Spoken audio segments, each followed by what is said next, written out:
Can you see my screen?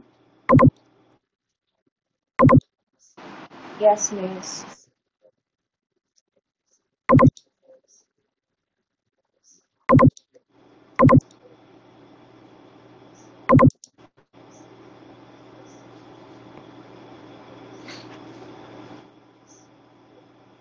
Okay, so good morning again, section F. This is your last module for the final term. And cancer is, if you have studied, you may have noticed that cancer is a very long topic.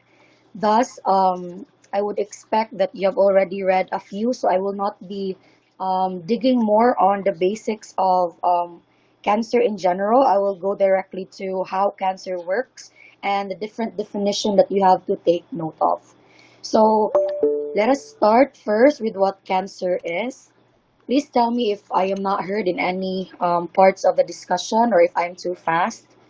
So, cancer is a malignant neoplastic disorder that can involve all body organs, and its manifestation will vary according to the body system. So, this happens when the cells will lose their normal growth controlling mechanism, and basically the whole growth of the cell is uncontrolled. So in cancer, this is a result of a long process, and it usually begins when one of the normal cells in an organ becomes damaged or altered. So when they are damaged or altered, then they break free from the normal control. So that's what happens in cancer. Before we continue with our discussion, let us first have a few definition of terms that you have to take note of. And first, let us start with neoplasm. So what is neoplasm? So you have to take note that neoplasm is an abnormal mass of tissue. Again, abnormal mass of tissue, neoplasm, in which the growth exceeds the normal growth in tissues. That is neoplasm. How different is neoplasm is from tumor is actually a type of neoplasm. And in practice, neoplasm and a tumor could be interchanged because tumor is just a swelling, and it could be caused by inflammation, caused by trauma, and the like. So tumor is just a type of neoplasm. Can be caused by inflammation or could be caused by trauma. Now, let us differentiate hyperplasia,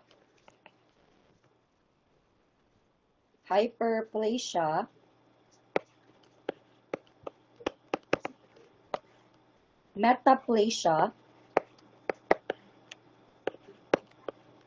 and dysplasia. So these are the common terms that you will be hearing later on. So let us first have a understanding as to how we can differentiate these terms. From the word hyperplasia, it's just an increased number of cells in an organ. Increased number of cells in an organ, hyperplasia. Metaplasia is actually a reversible change in one cell type, and this cell type is replaced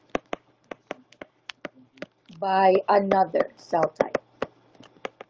So for example, in the bronchus of the lungs, we have ciliated cells. So if ever there will be changes as to what cells will line the bronchus of the lungs, we call that one your metaplasia. Your dysplasia is a deranged cell growth of a specific tissue, and it will make the cell vary in size, it will vary in shape, and even it will vary in organization. So, pinaka-common in cancer is actually your dysplasia. So again, dysplasia is deranged cell growth. Deranged cell growth meaning it will vary in shape, size, and organization. So these are the terms that are important as we go on with our discussion. You may take a screenshot of this one. I'm okay with that. May I continue? May I continue section F? Okay. So I will continue now into what oncogenes are and what tumor suppressor genes are. So these are actually, cancer in general has very similar pathophysiology, and that starts with gene mutation. So when genes have mutated and has changed in size, in organization, or will have dysplasia in general, then its function also changes. So let us first start with what are oncogenes. So let's have oncogenes and tumor suppressors. So what are oncogenes? So certain genes makes up the creation of your mitosis, and you already know that one. However, proto-oncogenes,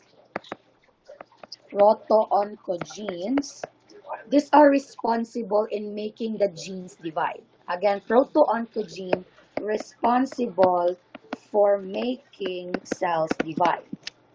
So when the normal cells will divide, there will be a production of your oncogenes. So responsible for making genes divide is proto-oncogenes. When there is production of proto-oncogenes, is your oncogenesis now. So this is again normal pa. So when proto-oncogenes will make a gene divide, that is a normal oncogenesis result. Your tumor suppressors, the job of tumor suppressors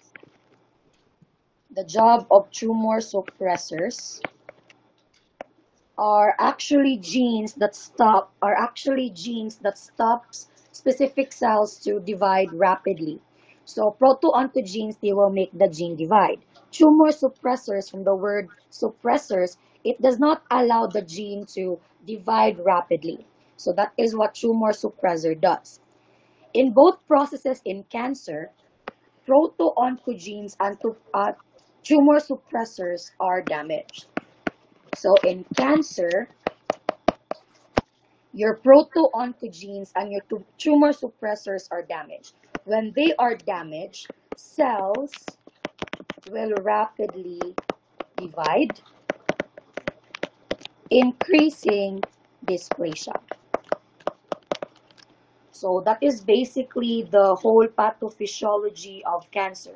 So the proto-oncogene gets damaged, the tumor suppressor gets damaged, so then the cells increases dysplasia, and as well as it will rapidly divide. Even a single copy of a tumor suppressor, even a single one, even if that one will get damaged, then the cells will not be able to stop dividing. That's what happens in cancer. So basically, that's just the whole framework of the pathophysiology of cancer that you have to remember. Okay, let us now go to your carcinogenesis, which is the creation from the word genesis, creation of cancer. Have you taken a screenshot of this one already? Can I continue? If I'm too fast, please tell me. Okay. Now let's go to carcinogenesis in general, and that is again the creation of cancer cell. This is the malignant transformation of the cell. So from normal to malignant, that's carcinogenesis. And carcinogenesis has four stages. And it starts with initiation. What happens during initiation is, this is when there is the cells are exposed to carcinogenic agents. So when the cells are exposed to any carcinogenic agents, that may be asbestos, which is chemical carcinogens, that could be medications, that could even be radiotherapy. So when the cells are exposed to these carcinogenic agents, that starts initiation. So basically, initiation, because exposure pa siya, that is irreversible. So there is irreversible um, changes in the genome, which is in the gene characteristic. That is initiation. So just remember, for the first stage of carcinogenesis to be successful, there has to be irreversible change, or there has to be successful initiation. However, even if a cell is exposed to carcinogenic agent, it does not necessarily mean nga patient has cancer already. Not yet.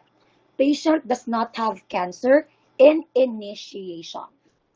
Pero in the genome, naanay changes sa iyang characteristics. Pero wala pa'y cancer at this point. Next is promotion.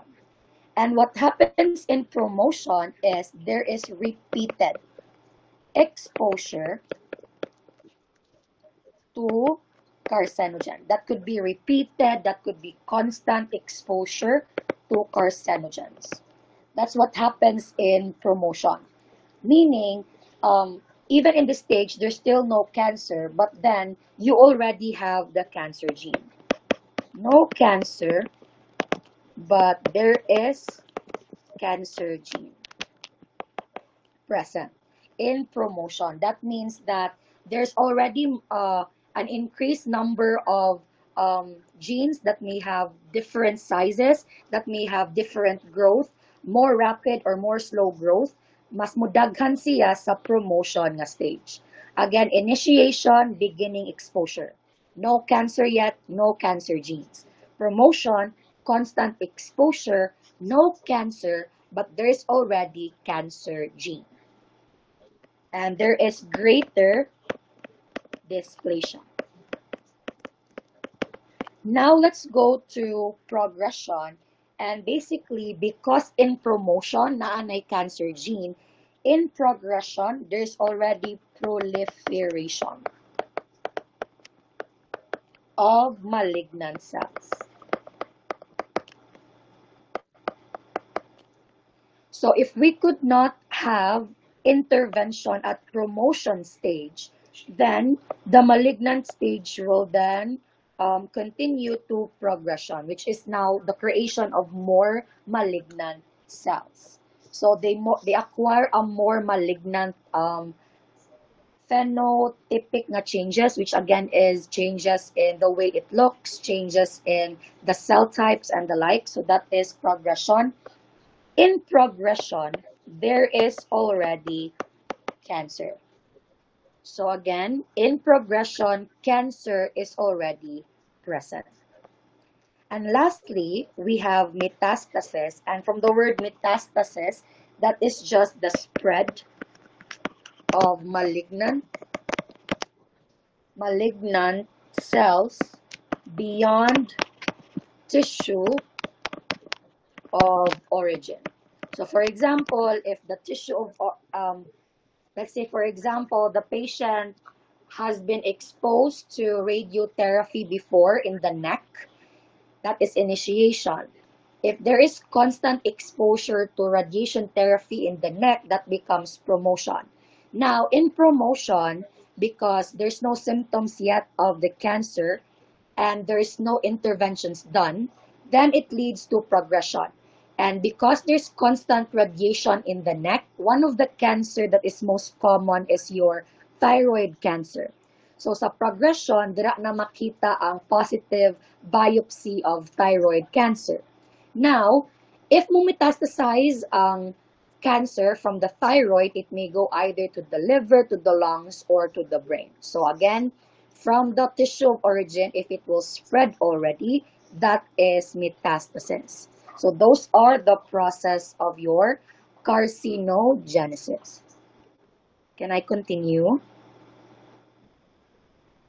Am I still understood, or am I still too fast? Please tell me if I'm too fast. Okay. Now, let's focus on metastasis because basically cancer has the ability to metastasize. That's the problem with cancer. It does not only affect one local tissue, it will spread to the whole body. So again, metastasis, movement of cancer from the original location to other sites.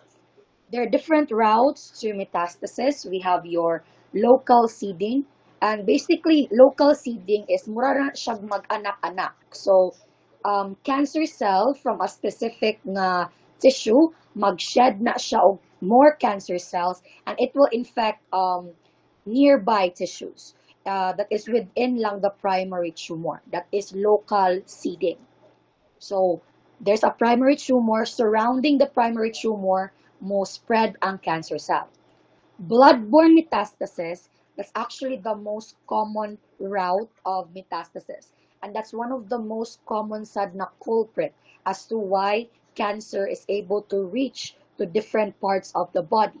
So what happens in blood-borne metastasis is the tumor cells will enter the blood.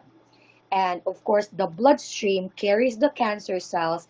It then allows these cancer cells to go to different organs. Lastly is your lymphatic spread.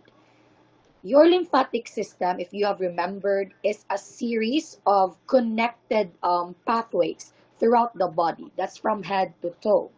So in lymphatic spread, because lymph nodes are located in different areas of the body, cancer may be able to spread through the lymphatic fluid.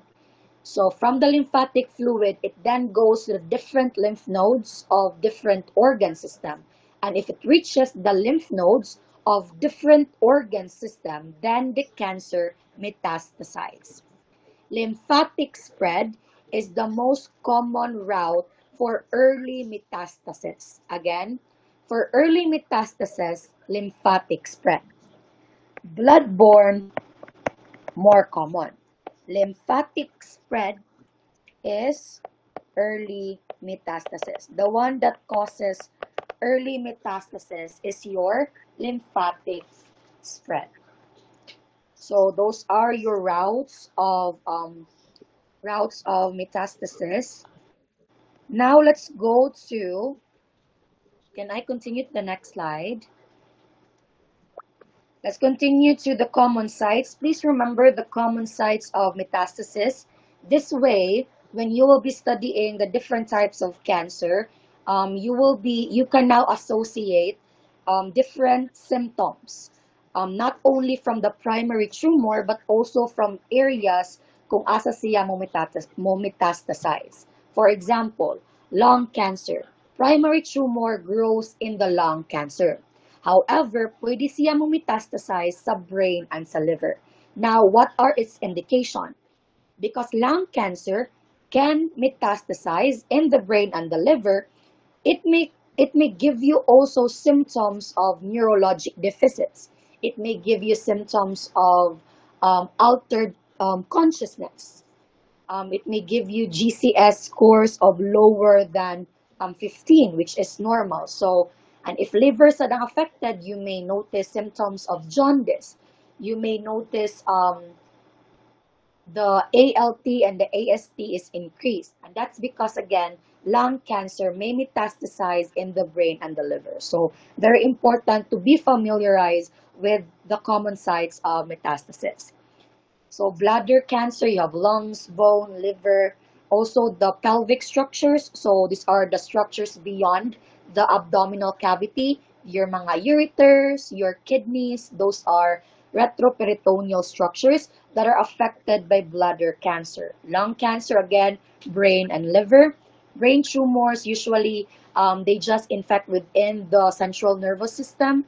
because your brain tumors usually just affect within the CNS. Those are your primary tumors lang.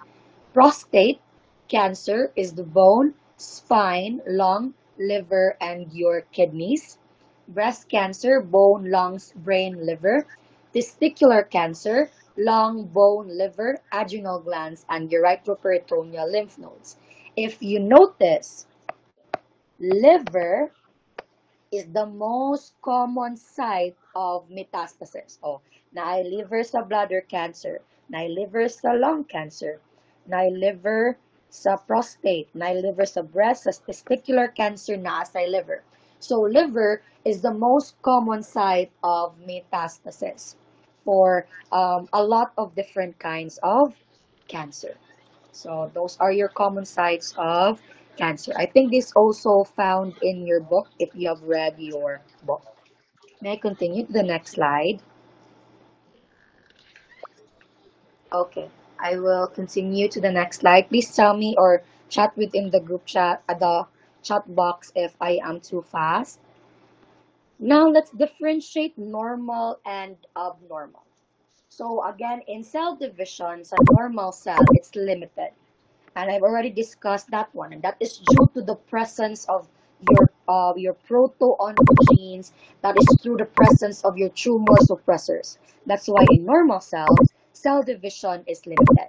Meaning, if the body tell or the brain tells the bone marrow to stop cell division stops. However, in abnormal cells, cell division is rapid or continuous. And again, that's due to the damages in your proto-oncogenes and tumor suppressor cells. So when the brain tells the bone marrow to stop cell division, abnormal cells usually does not listen to this instruction. They continuously divide. That is your abnormal cells. In terms of appearance, sa normal cells, they have specific morphology features, meaning, for example, your RBC is biconcave. During cell, when there's more creations of RBC, the morphology of RBC stays the same. So basically, in normal cells, whatever its morphology has been, it will continue to create the same morphology. Abnormal cell, iyang morphology is anaplastic. And what do you mean by anaplastic? That means undifferentiated or poorly differentiated. That is your abnormal cells. Again, differentiated functions, normal cells, they just perform specific differentiated function. Abnormal, they're undifferentiated. That's what you need to remember. Abnormal, undifferentiated cell division is rapid and has more dysplasia. Adherents sa normal cell, they're tightly binded. That means they don't spread anywhere. Abnormal cell, they're loosely. That's why they're able to spread through the lymphatic fluid or the bloodstream. Normal cells, they do not migrate. Abnormal, migratory. That's why they have metastasis, metastasizing functions. Growth of normal cell, well regulated. Abnormal cell, invasive, meaning they will invade not only the tissues in which they were normally dividing, they will also invade structures near the primary tumors or even way outside the other different organs of the body. Then chromosomes, euploid, meaning if you remember chromosomes, you have 36, you have different pairs of chromosomes. So in normal cells, they just again follow the normal mitosis and meiosis number of cells. Then in your abnormal cells, because they grow more and they are created more rapidly, that's aneuploid, meaning they're not normal cells.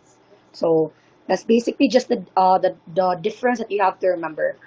Abnormal gani, rapid and continuous ang growth, and they're undifferentiated and they will migrate. That is abnormal cells.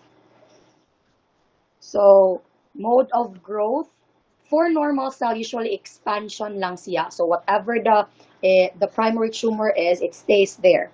Abnormal cell, because it can metastasize, then it travels to different cells in the body. The rate of growth in normal cells are slow. Abnormal, it may depend on the level of differentiation. The more undifferentiated, the cells are in a specific tumor, then the faster it is, then the faster its growth is. Okay. General effects, normal cells localize, abnormal generalize. Again, because abnormal cells travels throughout the organs. Tissue destruction, usually in normal cell, there's no tissue damage unless naay blockage in blood flow. And even if napoy tissue damage in normal cells, normally the body could compensate and the body could fix the injury. But in abnormal cells, there are more extensive tissue it's more extensive tissue damage because the tumor now outgrows its blood supply to the area, and if ever outgrows siya sa blood supply to the area, it will ask more blood supply from the body. That's what happens with abnormal cells. An ability to cause cell death, usually, or apoptosis. So cell death is also known as apoptosis. Apoptosis. Normal cells usually will not cause cell death, and then abnormal usually causes your cell death. So those are just the different characteristics that you have to remember about normal cells and abnormal cells. So I will not continue with this one. I think the previous slides have discussed it well. So which one is more fatal? Of course, your abnormal cells are more fatal because they have greater ability to cause cell death. So that's just the difference. So in the picture below, so you will see there how different normal cells and cancer cells look like in a microscope. In normal cells, you can see there that it is well differentiated. It stays within the border. The nucleus stays within the border. In cancer, you can see there that the nuclei, the nucleus there is may grow out of the normal border and may be different in shape. Another is the one you see after that. In the normal cells, you have lang normal numbers of dividing cells, but in cancer, you have a lot. And you have a lot and they're poorly organized. So that is cancer.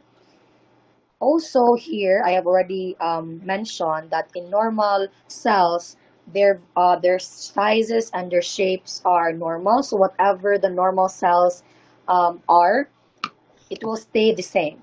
But in cancer, it will vary. See, you can see the nucleus there. That is different from this nucleus. This nucleus is different from that.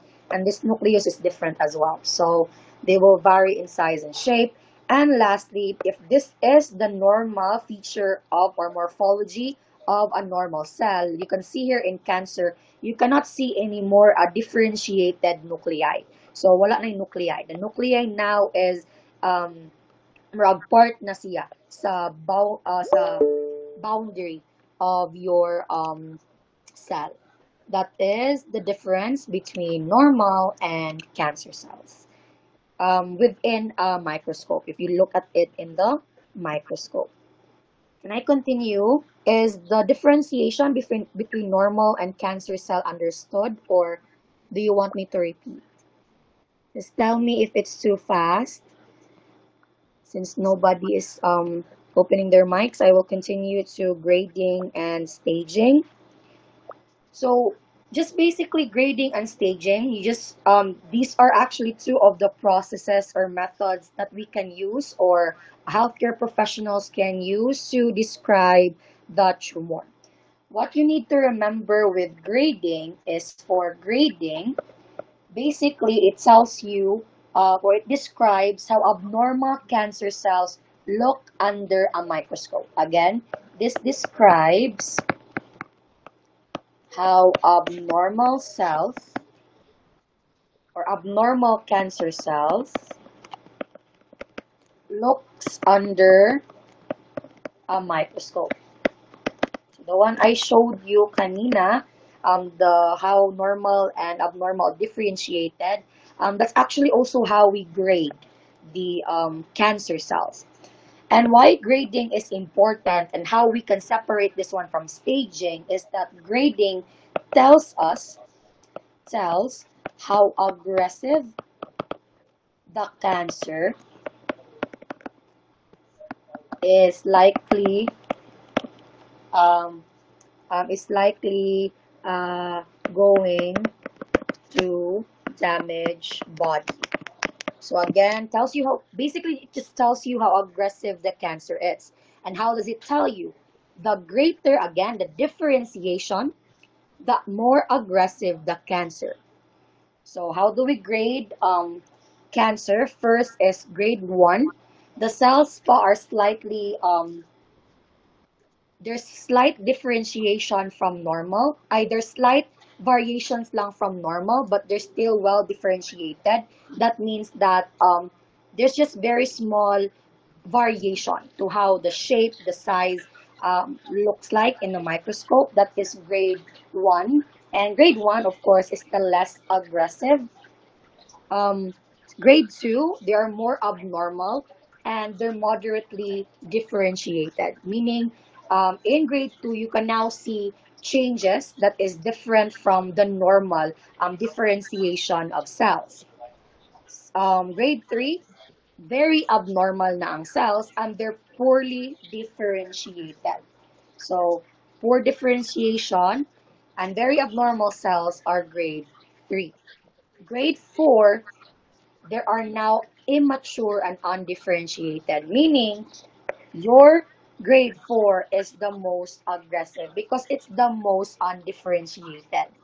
That is, again, grading. So examples of that one, if you can see at the sides here, you will notice benign lang ang grade 1 and grade 2 kay, if I will let me, if you will see the nucleus a little bigger than normal cells, the one I've shown you kanina, but there's just really very slight deviation, and they're still clustered together. That is grade 1.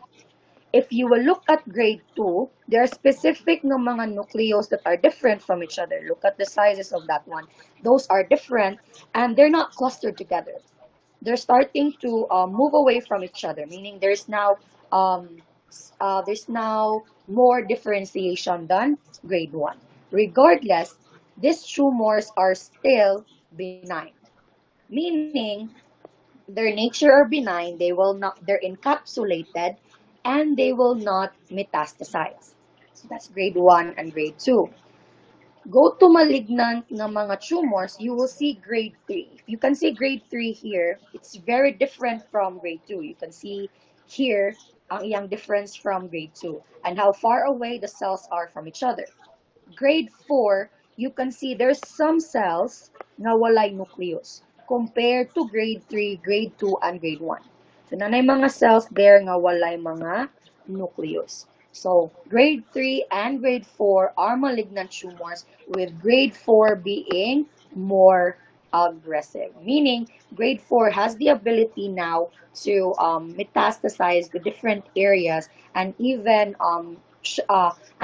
causing uh, more degree of differentiation in different in different tissue organs. Ang kaninga tissue organ that you see is actually from the lung. So, ang lung tissue organs are this one that you see here. So, these are microscopic tissues of a lung tissue.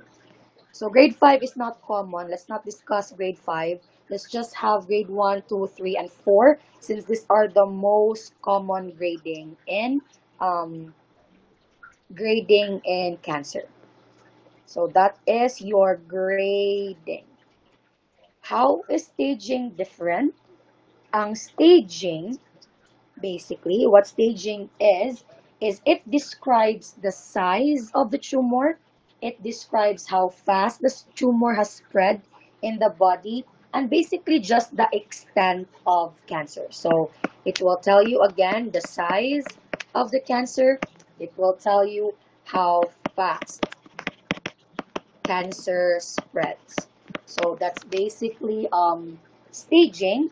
So staging is from 0 to 1, with 0 meaning carcinoma in situ. So what you need to remember with stage 0 is that the abnormal cells haven't spread yet and they are not considered cancer. However, this could become cancerous in the future. Stage 0 again, carcinoma in situ, meaning the carcinoma is within the localized tissue. It is not considered cancer yet, but it may lead to cancer in the near future if it's not intervened. That's stage 1. At stage 0. Stage 1 is limited to the tissue of origin, so localized lang ang tumor growth. So localized tumor growth, that is stage 1.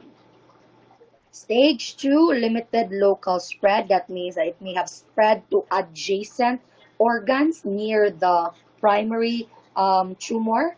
Then your extensive is basically when it has now spread to mga regional lymph nodes. It has basically it has spread through the lymph nodes already. That is your stage 3. And stage 4 is if it has reached the different organs away from the primary tumor. So that's how we stage cancer.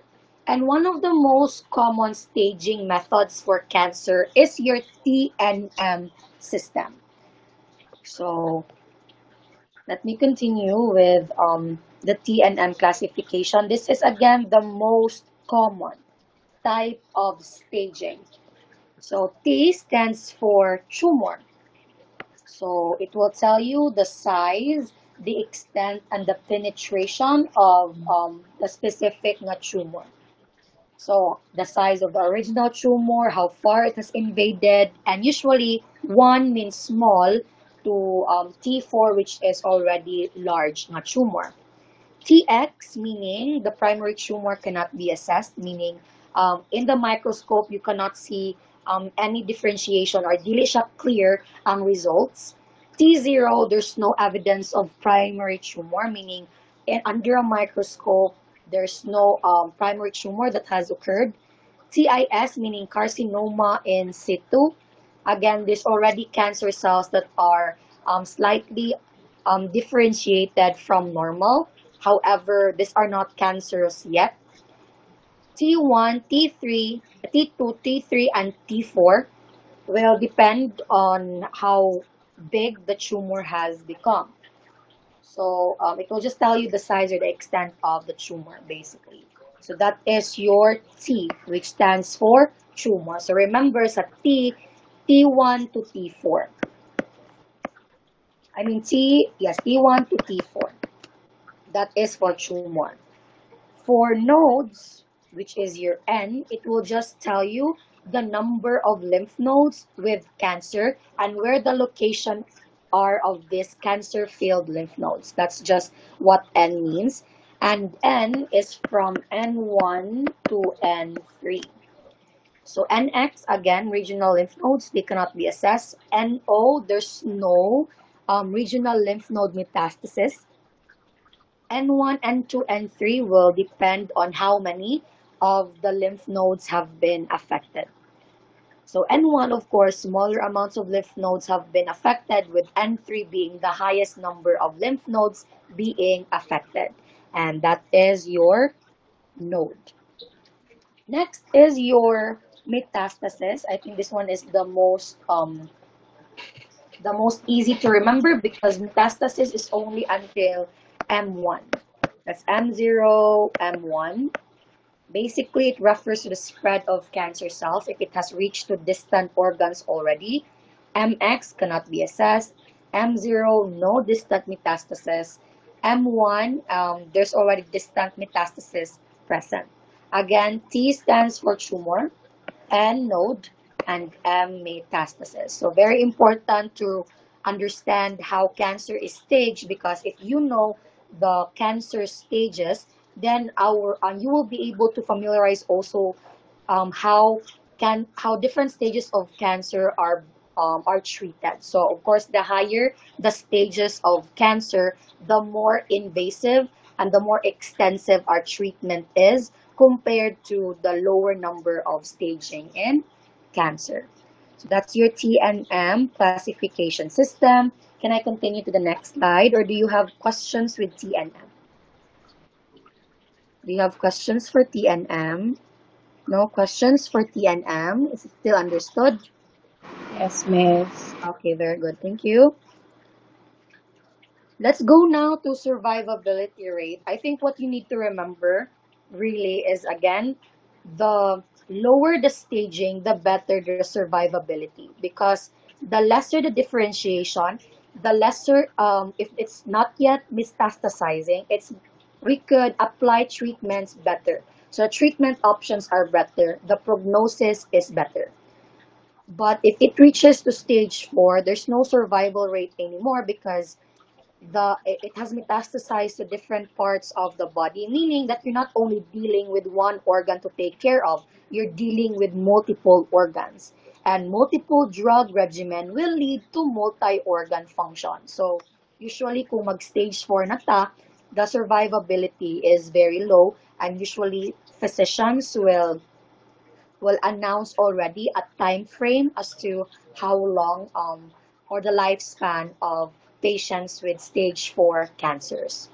So again, stage 1, T1, that means the tumor is very small pa, no regional lymph nodes has been affected, and no metastasis, M0. Stage 2, there is already lymphatic involvement, meaning the tumor are now bigger, that's T2. It has now spread through the lymphatic nodes, that's your N1, but there's no distant metastasis, that's why it's M0. Your stage 3, there's now regional spread, meaning the tumors have now grown more rapidly and are more bigger. That's why it's T3. Because it's more regional now, more lymph nodes are affected, N2, and then because there's no distant metastasis, then M0. Last again is your stage 4. The tumors now at its biggest. That's why it's T4. N3 because it has affected more of the lymph nodes already. If not all lymph nodes have been affected, that's N3. And there is distant metastasis. That's why it is M1. That is how you will interpret your TNM system. So if you're confused later on how to interpret T and M, so go by it slowly. What does T mean? Unsay meaning sa number 1, 2, and 3? What does N mean? And then how will you differentiate 1, 2, and 3? So um, please also get used on um, how you will interpret your T and M staging. That's your survivability rate. Now let's go to factors that affects cancer development. Basically, we have mga chemical carcinogens. Again, initiation, if you have first exposure or mga a few exposure to carcinogens, it does not necessarily mean that you will get cancer immediately. However, the constant exposure to these carcinogens, like your chemical carcinogens, will increase or your risk to developing cancerous cells. So, ang pinaka-common nga in industries that may get chemical carcinogens are those kana mga chemical engineers or working in a field nga that will have constant exposure to different chemicals like your asbestos. It's a very carcinogenic nga substance, your asbestos. The moment asbestos even touches your skin, it causes great skin irritation. The more na kung chronic siya. There are different medications as well that may cause cancers, and one common is actually your mga birth control pills. If you notice in a pamphlet of a birth control pill, taas kayo na siya, back to back, how many pages in that pamphlet. And one of those may actually tell cancer. So you may check in the pills na siya cancer as type of its complications as well, or risk ng mga risk events you have to take note of if you're taking birth control. Then tobacco, of course, nicotine and tar, these are carcinogenic in nature as well. Physical carcinogens, mga radiation, like mga X-rays. That's the reason why X-rays are not ordered frequently as unless it's necessary, because X-rays have radiation and they may cause mga undifferentiation of your cells. Then UV radiation, pinaka-common is siya for skin cancers. The constant sun exposure, tanning beds, and the like. Chronic irritation and tissue trauma also could be physical carcinogens. Viral carcinogens, your Epstein-Barr virus, very common is siya in your cervical cancer as well, or ovarian cancer, very common. When women have constant recurrence of Epstein-Barr virus, they are more at risk for either cervical or ovarian cancer. Hepatitis B virus is actually a viral carcinogen that may lead to liver cancer. Then your HPV, that could also still be cervical or ovarian cancer. That's your viral carcinogen. Then your H. pylori infection, constant H. pylori infection, because if there's constant H. pylori infection, if you remembered what H. pylori does, it increases the gastric secretion in the stomach, leading the gastric mucosa to shed and be damaged. So the constant infection to H. pylori may lead to stomach or even intestinal cancers. So these are factors that will aid in the cancer development. So that's environmental in nature. Let me go to lifestyle. Of course, lifestyle, obesity, sedentary lifestyle, even nutrition like high sodium diet, high fat diet, high sugar diet. These are also um, these are also lifestyles that will then lead to cancer development, especially high sugar diet. Remember that cancer cell thrives in sugar. So if there's increased sugar in the body, that's how cancer thrives. So those with DM actually have increased risk for pancreatic ng mga cancers, because again, cancer thrives in sugar. Genetics, you have to remember that cancer is not necessarily hereditary. Ha? Doesn't mean nga if a parent may have breast cancer, then the child will have breast cancer. What it means by genetic lang is that ang ma-pass down from the parent to the child is actually the mutation of the gene. So it's not the cancer itself na ma-pass sa child. It's the mutation of the gene. And again, if there are abnormal gene mutation na mapass from the parent to a child, then the risk for cancer development is higher. And usually, it's more higher sad if both parents or if both family members or any family members like your mother and the father may have histories of cancers. It increases the amount of mutated gene that is passed through the child. So it increases the risk as well. That is genetics. Then age, yes, older adults are more susceptible to cancer. Cancer risk increase as we age because again, the immune system is much lower, and there's decline na in cellular repair, meaning that if there is already mga mutated cells and it's causing damages to different surrounding cells, the body na cannot fix it fast or rapid enough. So with age, the cancer risk increases.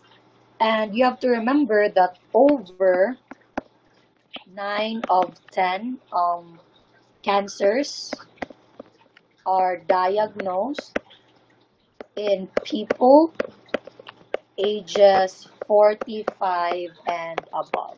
So people with ages 45 and above, the cancer risk increases significantly. So a lot of the cancers will manifest good when the patients are older. That is age. Then lastly, immune function. I discussed that one. If the immune function is pretty low and there is decline in cellular repair, then basically the body could not repair the damaged cells fast, causing it to be more damaged, healthy cells die, and abnormal cells will proliferate. So again, examples are environmental, lifestyle, hereditary or genetics. It could be age and immune function. These are factors that affects cancer development.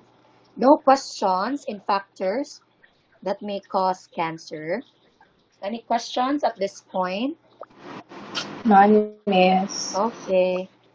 Then let's go to your warning signs. And I want you to remember your warning signs. So one of the things that is very important when you're studying cancer is the warning sign, because your warning sign comprises of the, important information that you could use for health education, and that is your primary job in the hospital. So caution, actually it's caution us. Let me just add us. Let me just add us in the side. It's caution us. That is the warning signs of cancer. So changes in bowel or bladder habit, what kind of cancer comes into your mind? Can I know? If there's changes in bowel or bladder habits, what kind of cancer may be manifested? Colon cancer, miss. Very good. Colon cancer. Any other? Wala na. Only colon cancer. Bladder cancer. Bladder cancer, very good. So changes in bowel or bladder habits may be colorectal cancers or even bladder cancers, yes. It could either be diarrhea, severe diarrhea, or severe constipation. So any changes in normal bowel or bladder habits is a warning sign. How about any sore that does not heal? What are the cancers that may be associated with this warning sign? Skin cancer, miss. Very good. Skin cancer, what else? Napa, aside from skin cancer, where are sores usually located aside from the skin? So anybody? Wala.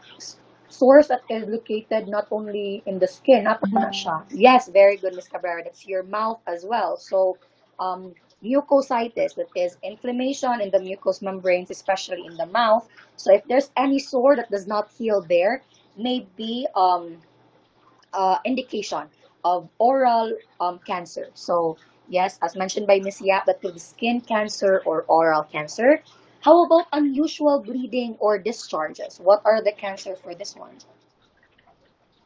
Sa man nga cancer, I think there's a lot. Give me one. Cervical cancer, Miss. Very good. Cervical cancer. Napa. Endometrial cancer, miss. Very good. Endometrial cancer. Very heavy ang bleeding, anak. What else? Ovarian cancer, miss. Yes, ovarian cancer also may have unusual bleeding or discharges. Napa. Colorectal bleeding, Miss. Rectal bleeding. Yes, colorectal, urethral cancers. Very good. Yes. Napa. How about for male? Prostate cancer. Yes, prostate cancer. So basically, in unusual bleeding or discharge, as mentioned, that is your prostate cancer, your colorectal cancer, your cervical cancer. So all of these have unusual bleeding or discharges. How about your thickening or lump in the breast or elsewhere? I think it's very obvious that's for breast cancer, and that's also could be for testicular cancer. Pwede siya. Indigestion, which unsa man ang mga cancer for indigestion? Gastric cancer. Yes, very good. Gastric cancer, napa. Esophageal cancer, Miss. Dysphagia. So what cancer is that? If na dysphagia. Esophageal cancer. Very good. There is esophageal cancer. What else? Pancreatic cancer. Yes, could be. Very good. Mr. Liano, yes. Pancreatic cancer. Yes. What else? Stomach gastric cancer, miss. May I hear you again? Stomach gastric cancer. Yes, stomach cancer. Very good. Napa. na may dysphagia. You didn't mention one organ. Dysphagia means difficulty swallowing, isn't it? So what are the cancer there? Is it cancer? Throat cancer. Throat cancer, yes, or even your esophageal cancer. These are the warning signs. Then obvious changes in wart or mole, skin cancer man ang common ana, nagging cough or hoarseness of voice, that could be lung, that could be throat cancer and the like. So for you in us, that is unexplained anemia, and this could be mga blood cancers like leukemia, lymphoma. So that's unexplained anemia. Then your S is sudden weight loss. So ang pinaka-common yun nga manifestation or warning sign of cancer is sudden weight loss even when the client is not trying to lose weight. So those are now your warning signs of cancer that I want you to remember. So your caution us, you can actually find this one in the internet. So that is the meaning of caution us. Please again remember what caution us means. May I continue? Okay. In cancer, actually in a lot of different conditions, as what you may have noticed, the earlier we detect them, the better our treatment plans and treatment options are. So the survival rate increases to at least 81% when cancers are diagnosed early and when treatment interventions are done early. However, when the cancers are diagnosed late, usually from stage 3 to 4, where there's already greater extent of metastasis, so usually their chances of survival and chances of treating them better, or basically the prognosis is lower. And the problem with cancer, you have to remember, is that some cancers actually have very late manifestations or very general manifestations. And these are the deadlier kinds of cancer. Because remember, the only reason why patients go to the hospital for diagnostic tests are if they feel significant nga mga symptoms. But there are symptoms, there are cancers like ovarian cancer in which their symptoms are masked by like heavy bleeding, or can be masked by PICO symptoms, can be masked by any other condition. That's why they are not detected earlier. Regardless, very important to detect early so we could treat the patient better. What are our detection methods? We have mammography for breast cancer, pap test for cervical cancer, or ovarian cancer even, rectal exams for colorectal cancer, sigmoidoscopy, colonoscopy, pwede siya for esophageal cancer, pwede siya for colorectal cancer, breast self-exam, and clinical breast exam, same siya, that is still for breast cancer, testicular self-exam for testicular cancer, skin inspection also, which is for your skin cancer. So these are the different types of tests used. And there's and unsa ilang ipang detect. So the hallmark, however, to really diagnose cancer is biopsy. So no other confirmatory test. So for example, kung na-colonoscopy ka and you see perhaps changes in the way that the colon is sized, or if there is changes in colon function, you cannot confirm it unless you get a sample tissue and view it in a microscope. That is called your biopsy. And it is the only confirmatory test that is your golden test to diagnose cancer, because it does provide us histological proof of the malignancy of the cancer. So you will see there how undifferentiated the cancers are, napa by nuclei sa cell, how many cancer cells may have spread to the different normal cells. So you will see that one via your biopsy. You've discussed needle aspiration biopsy, if I'm not wrong. That's your fine needle biopsy. What is the gauge number, the needle gauge number for fine needle biopsy? What did you learn for fine needle biopsy? And sa may needle gauge ato. Wasn't this discussed as part of your bone marrow with Mrs. Caniezo? Sama ni siya. What's the needle gauge? From the word fine needle. Ila may gauge ani? Anyone? Wala. Gauge number. 18 is too big, miss. Fine needle man ta. 23, miss. 23 is, yes, give me a range. Um, maybe 22 to 27. Yes, very good. 22 to 27, that is the most common na gauge number ha. 22 to 27. Na gauge, needle gauge is used for fine needle aspiration. And for fine needle aspiration, again kay fine needle racia, very small needle, usually no anesthesia is required. And usually bruising is minimal for this kind of procedure. Incisional biopsy, from the word incisional, there will be a removal of a wedge of suspected tissue. So there will be a removal of small tissue from a larger tissue. Then excisional, it's the removal yun of the entire lesion. And excisional biopsy could either be for diagnostic or it could also be for curative, meaning because if you remove the entire cancer cell, then it may not proliferate anymore. So excisional biopsy may be for both diagnostic and curative purposes.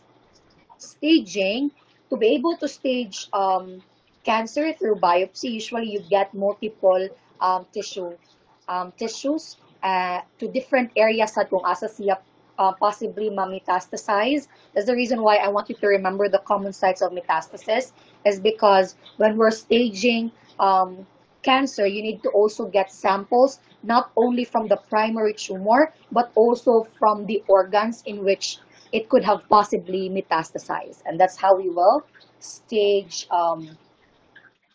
cancer through biopsy.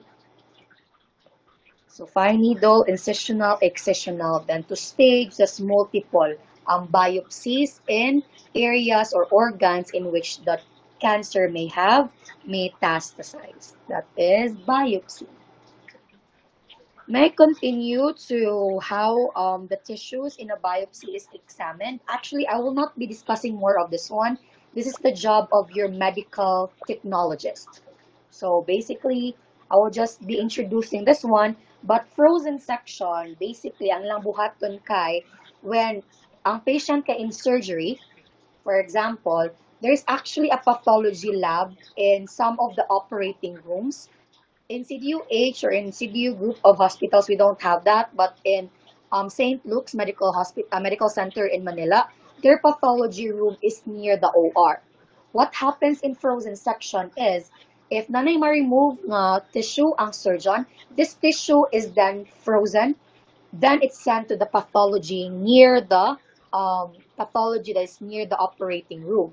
So the pathologist there will then check if there are any metastases or how the extent of the cancer basically, and then it will be the information or the results will then be relayed to the surgeon, and this is when the surgeon could make critical nga mga decisions, like whether they need ba to have more tissue samples in different organs, or do they need to completely remove the cancer tissues. So ang frozen section, speedy ang diagnosis, speedy ang results because the pathology lab is nearer to the operating room. Usually less than 24 hours, even less than a few minutes, na ang results sa frozen section. Ang permanent paraffin section, ang buhaton niya, they will put it in like mga blocks. I'm not sure if you have seen in TikToks ang mga medtech ng mga a day in my life sa mga medtechs. Those are actually paraffin blocks, the one that they will show you, in which they will excise a tumor nagikuha from a surgery. Then they're gonna dehydrate that one. They're gonna add chemicals. Then they're gonna put it in a block, and in that block they're gonna stain that block. Your paraffin section becomes a permanent record, permanent nga medical record, meaning that the hospital keeps this one for future references in terms of cancer treatment plan. So this becomes a permanent medical record and is stored in the hospital for years. So permanent medical record is siya. But it takes them very long time to be read by the pathologist because it requires a number of steps. So that is how the tissues are examined during biopsy. May I continue? Next is what are interventions for biopsy? Basically the same na siya sa your lumbar tap as well. The responsibilities here are the same. Basically, informed consent is important. You have to prepare the client for the procedure, listen to any of the concerns, let the client verbalize concerns about the procedure. Importance of the procedure should also be explained. Also, mga post-procedure instructions like stay in bed or bed rest for a few hours before standing up. This will decrease chances of the risk for falls or mga headaches after the biopsy. You can administer medications, mga pain medications as necessary. So, basically, nursing interventions, very important lang yun ang informed consent, maintaining comfort, making sure the client understands why the procedure is done, listen to their concerns, then mga post-procedure instructions. So those are your nursing interventions for biopsy. Below are the different diagnostic tests. Again, I will not be going deeper to these ones, but to diagnose cancer, there are also different types of diagnostic tests. However, the confirmatory test good is biopsy, and I want you to remember that one. Ang diagnostic tests that you see in your slides, they are actually just diagnostic tests that will help you check kung asa dapit yun ang organ of origin. But if you want to determine if the cell have cancer, then go for biopsy. That is your diagnostic test. Then surgery could be done. This could be used to diagnose, it could be used to treat or stage different kinds of cancer. From the word prophylactic, ang iyaha lang yun is to prevent the development of the disease. So prevention is prophylactic. If you have heard, I believe Angelina Jolie had a prophylactic mastectomy because it has been detected, and because she also has family history of breast cancer na ay marag mutation sa iyang BRCA1 na cell. So nagpa-mastectomy siya for prophylactic purposes. So preventive na siya. Ang curative, from the word curative, it will remove or treat the cause of the disease, providing a cure. Example, any curative surgery, appendectomy, cholecystectomy. So all of those, meaning they could treat or cure any cause of disease. Your cytoreductive or debulking surgery is the most common in cancer, and what happens during the surgery is they will just remove as much malignant tissues as they can, even if a complete cure is not possible. So from the word debulking lang, so as many malignant tissues they will remove from the organ, but it does not completely cure the condition or cancer. Palliative, from the word palliative, that is just symptom relief. So it's no cure. It does not remove malignant cells. It will just relieve symptoms. So one example is your fluorodesis, which is if naay ka ng lung cancer in which kanang mag-stick na ang mga pleural linings together, fluorodesis will help create like a gap or will help separate that attached lining para dili mag-risk for pneumothorax ang patient. So symptom relief lang yun siya, basically. And then reconstructive or rehabilitative, that's aimed to restore function and it's aimed to improve the quality of life. Examples are kanang cataract surgery, mga total knee replacement, mga hip replacement. These are reconstructive or rehabilitative, or even breast reconstruction, but only if it's done after mastectomy. That is reconstructive or rehabilitative in nature. And what are its adverse effects? I think very general naman ang adverse effects shown on your screens. Because of anesthesia, there will be loss of function in a body part or in an organ. There will be disfigurement. Of course, there will be impaired or disturbed body image because of the presence of scars. And then, very common sa ang pain, infection, bleeding, and thromboembolism. Especially because there's an opening that is created. That's why you could see these adverse effects in surgery. So very vague lang siya, something that you're already familiar with. That is the different kinds of surgery. Basta ang pinaka-common nga buhaton good for cancer is your debulking surgery, especially if we could not cure the cancer anymore. That is surgery. Now, chemotherapy is, ang work sa chemotherapy is, it basically takes advantage of the fact that the cancer cells will divide rapidly. So, remember I have discussed that cancer cells divide rapidly. What chemotherapy does is that it takes advantage with that. So, because the cells divide more rapidly, these cells are also very much vulnerable to different medication that targets um, the cell division process.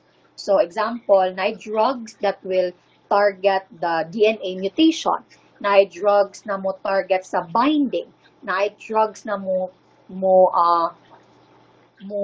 inhibit sa reproduction. So, these drugs are chemotherapeutic drugs, and then cancer cells are more vulnerable, especially sa mga earlier stage sa ilang growth.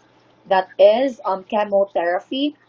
So, I want you to remember lang in chemotherapy, the reason why na sign and symptom of therapy, like the one you see there, fatigue, alopecia, is because again, since the chemo targets rapidly dividing cells, it also affects other places in our body that naturally have rapid growth. So, may mga cells in our body that have rapid growth. Inyong mga hair follicles, rapid growth man na sila. Your mouth lining, your stomach lining, your intestinal, and even your bone marrow, their cell division here are rapid. And these are normal. I discussed chemotherapy will affect rapidly dividing cells. So, not only do they cause harm into the rapidly dividing cancer cell, they also cause harm to the normal, rapidly dividing mga cells. And that's why you will have effects like your alopecia, because hair follicle, rapidly dividing man na sila. Fatigue, because bone marrow is rapidly dividing sad. The cells in the bone marrow are rapidly dividing. So chemotherapy will also affect that one. Nausea and vomiting, because the stomach lining the stomach cells or stomach lining are rapidly dividing. Nausea and vomiting will happen. Mucocytosis, because the mouth cells or the cells in the mouth are rapidly dividing. So mucositis or inflammation of the mucous membranes in the mouth are also mga side effects. Skin changes, kaya ang skin as well rapidly changing man na sila og skin cells. So, natay mga skin changes and myelosuppression, neutropenia, thrombocytopenia, and the like. So, that's chemotherapy. It also affects normal, rapidly dividing cells. That's why we have those kinds of side effects. Your chemotherapy could be adjuvant to surgery, meaning after surgery, we may have chemotherapy to inhibit further growth or just totally eliminate the cancer cells. That is chemotherapy. It may also be combined with radiation. Very common ang combination of chemo and radiation altogether. that makes your patient severely immunocompromised. That is chemotherapy. And I will not be discussing on the different chemotherapeutic drugs because you've already had your Lab 8F, but examples of chemotherapy drugs, classification, naamoy mga anti-metabolites, naamoy mga alkylating agents. So all of those classes of chemotherapy, I'm sure you've already discussed. So that is chemotherapy. Then radiation therapy, basically it's just the use of like a beam or high energy beams or even radioactive na mga substances to damage the DNA of your cancer cells. So radiation therapy, or also known as radiotherapy. So radiation is actually used to cure cancer, if not cure cancer, to shrink the tumors before surgery, or even palliative in nature.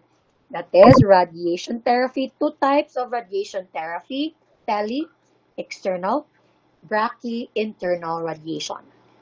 So, side effects, usually kung asa dapit maigo ang external, especially for external beam radiation, kung asa dapit ang you wanna perform radiation therapy on, especially specific, maybe on a specific wart perhaps, or a specific mole for skin cancer. Usually the side effects are just irritation in the skin, alopecia as well, because some of the hair follicles may be damaged. Normal hair follicles may be damaged due to the radiation. Fatigue and altered taste sensation may also happen. Usually patients magod with cancer, they will have like metallic taste in the tongue, and that's pretty normal for cancer patients. So they usually have altered taste sensation as well. So that's radiation therapy. So let's now